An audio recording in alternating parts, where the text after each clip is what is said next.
जय श्री कृष्णा। जगत जननी महेश्वरी दक्ष कन्या सती के देह त्याग करने पर जब भगवान शिव तप करने लगे, तब देवताओं ने जगत माता की स्तुति की। महेश्वरी प्रकट हुई। देवताओं ने पुनः शंकर जी को वर्ण करने के लिए उनसे प्रार्थना की। देवी ने कहा, मैं तो रूपों में सुमेरु कन्या मेनका के गर्भ से शैलराज हिमालय के घर प्रकट होंगी। तदंतर वे पहले गंगा रूप में प्रकट हुई। देवता उनकी स्तुति करते हुए उन्हें देवलोक ले गए। वहां वे मूर्तिमती हो शंकर जी के साथ दिव्य कैलाश धाम को पधार गई और ब्रह्मा जी की प्रार्थना पर अंतर्धाशना से अर्थात निराकार रूप से उनके कमंडलों में स्थित हो गई। शंकर जी गंगा जी सहित वैकुंठ में पधारे। वहां भगवान विष्णु के अनुरोध करने पर उन्होंने गान किया। वे जो रागनी गाते वही मूर्तिमती होकर प्रकट हो जाती। वे श्री रागनी गाने लगे, तब वह भी प्रकट हो गई। उस रागनी से मुग्ध होकर रसमय भगवान नारायण स्वयं स्वरूप होकर बह गए।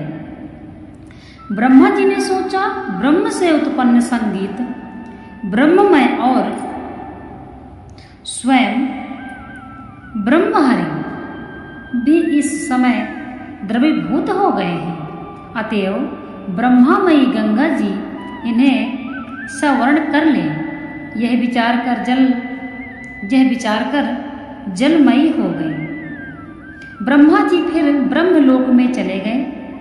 उसके बाद जब भगवान विष्णु ने वामन अवतार में अपने सात्विक पाद से समस्त द्विलोकों को नाप लिया, तब ब्रह्मा जी ने कमंडलू के उसी जल से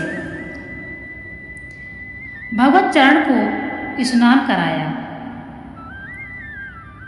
कमंडलू का जल प्रदान करते ही वह चरण वहीं स्थिर हो गया और भगवान के अंतर ध्यान होने पर भी उनका दिव्य चरण वहीं स्वर्ग गंगा के साथ रह गया।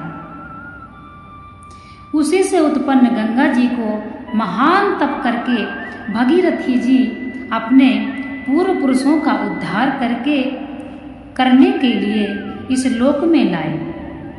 यहाँ भी श्री शंकर जी ने ही उनको मस्तक पे धारण किया। गंगा जी के महात्म्य की यह बड़ी ही सुंदर उपदेशप्रद और विचित्र कथा विस्तार पूर्वक बहुत ही बृहद मध्य खंड के 12वें अध्याय से 28वें अध्याय तक पढ़नी चाहिए। और इसीलिए भगवान ने इसको अपना स्वरूप बतलाया। वाद को विभूतियों में बतलाने का क्या अभिप्राय है? शास्त्र के अनुसार 3 स्वरूप होते हैं, जल, वितंडा और वाद। उचित अनुचित का विचार छोड़कर अपने पक्ष के मंडन और दूसरे के पक्ष का खंडन करने के लिए जो विवाद किया जाता है उसे जल्प कहते हैं। केवल दूसरे पक्ष का खंडन करने के लिए किए जाने वाले विवाद को वितंडा कहते हैं और जो तत्व निर्णय के उद्देश्य से शुद्ध नियत से किया जाता है उसे वाद कहते हैं। जल्प और वितंडा से क्रोध, द्वेष, हिंसा और अभिमान आदि दोषों की उत्पत्ति होती है और वाद से सत्य के निर्णय में और कल्याण साधन में सहायता प्राप्त होती है। जल्प और वितंडा राज्य है तथा वाद आवश्यकता होने पर ग्राह है। इसी विशेषता के कारण भगवान ने वाद को अपनी विभूति बतलाया। मैं अक्षरों में आकार हूं और समासों में द्वंद्व नामक समास हूं।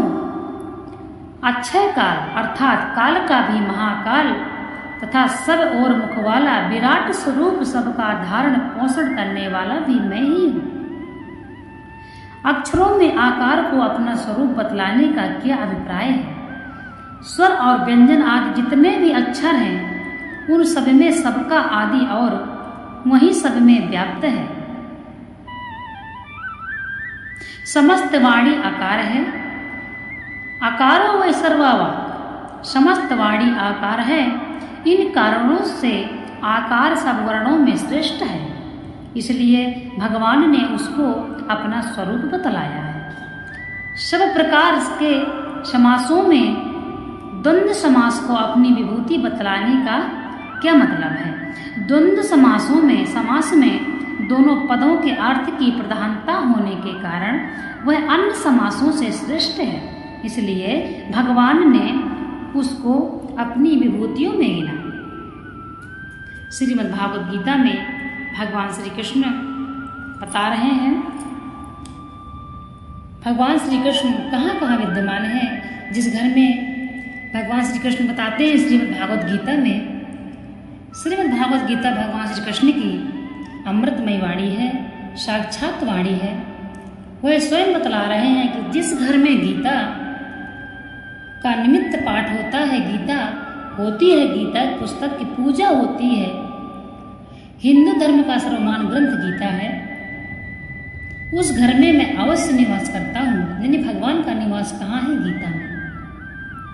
तो सभी सनातन धर्म के जितने भी हमारे भाई हैं, जितने भी सब अपने धर्म को मानते हैं, हिंदू धर्म में सभी का ये श्रेष्ठ कर्तव्य है कि रामायण और गीता सभी घरों में होना चाहिए, तथा शंख और गरुड़ घंटी, ये चार चीजें जिस घर में होती हैं उस घर में ही भगवान निवास करते हैं। भगवान स्वयं बतला रहे हैं वह घर स्वर्ग के समान होता है, उस घर में कभी भी नेगेटिव ऊर्जा प्रवेश नहीं कर सकती है। इसलिए सभी को यह बात ध्यान देना चाहिए कि गरुड़ घंटी, शंख तथा गीता और रामायण ये सभी के घरों में होना चाहिए और सभी को इसका श्रवण करना चाहिए, दूसरों को सुनाना चाहिए, अध्ययन करना चाहिए, अनुसरण भी करना चाहिए। यदि आप गीता पढ़ते हैं और गीता को जो इसमें भगवान श्री कृष्ण बता रहे हैं कि मनुष्य को किस भांति अपने जीवन में व्यतीत करना चाहिए, कैसे मनुष्य का कर्तव्य है, मनुष्य को क्या करना चाहिए तथा क्या नहीं करना चाहिए, मनुष्य का धर्म क्या है, पुण्य क्या है, पाप क्या है, ये सब कुछ गीता में ही बतलाया गया है। तो यदि आप गीता पढ़ते हैं और पढ़कर यदि उसका अनुसरण नहीं करते हैं, आप उस रास्ते पे नहीं चलते हैं, तो यह भी उल्लंघन है, अपने धर्म का उल्लंघन है। इसलिए गीता पढ़िए, समझिए, श्रवण करिए, दूसरों को भी सुनाइए तथा गीता का अनुसरण भी करिए। गीता के बताए गए नियमों के अनुसार ही मनुष्य को यदि चलता है तो उसको अवश्य ही मोक्ष की प्राप्ति होती है। यदि मनुष्य गीता पढ़ लेता है, जो व्यक्ति, वो सब कुछ समझ जाता है। इसलिए भगवान श्री कृष्ण भागवत गीता जिस घर में होती है वहीं भगवान कृष्ण निवास करते हैं, वहीं आराध्य निवास करते हैं और वहीं कुल देवता भी निवास करते हैं और उसी घर में पितरों का भी आशीर्वाद रहता है। राधे राधे।